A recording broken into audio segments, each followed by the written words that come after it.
are you a lesbian or not?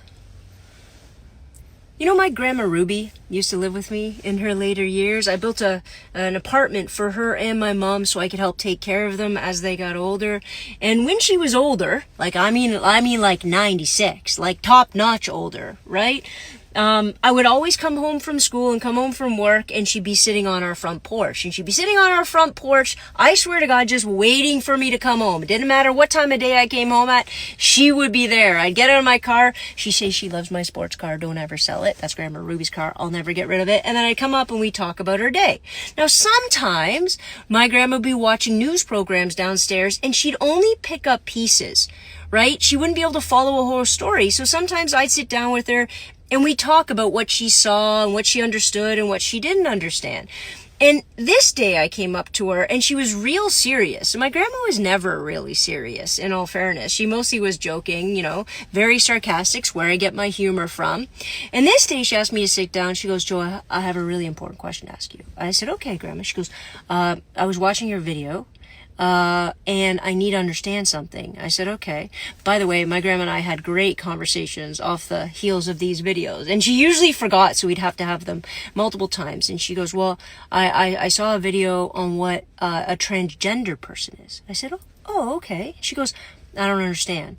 And so I sat down, I explained what goes on maybe in somebody's brain, how they present, how the world sees them, the difference between sex and gender. We talked about pronouns. It was a great conversation. I kept it relatively basic, and she understood. She understood that this is really important to individuals for the world to see them the way they want to be seen. And her first question, well, I don't understand why everybody has a problem with that. I said, yeah, it's a hard thing to understand. And then she got real quiet again. And she goes, I have another question. I said, yeah. She goes, have I been calling you the right pronoun? I could have cried because she looked hurt. She looked like she'd made a huge mistake and somehow wasn't loving me the way and I said, no, Grandma. I said, I know I have short hair, right? Because we talked about different masculine and feminine. I have short hair and baggy pants and sometimes wear a backwards hat, but that doesn't mean that I'm transgender. It doesn't mean that the fact that I was born a girl, that I want to change that in any way, shape, or form. So she, her is perfect. My name's Joanna, all of those things.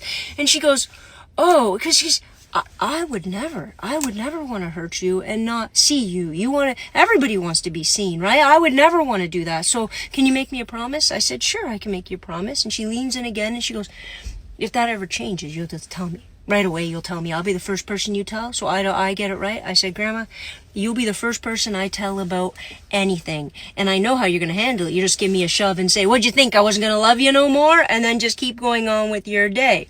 This is the beauty of a 96-year-old woman.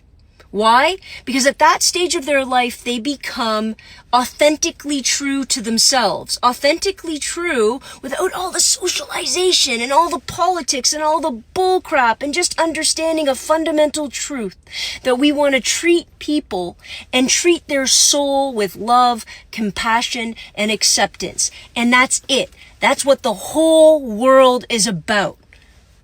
What was your question again? No, I don't think it matters.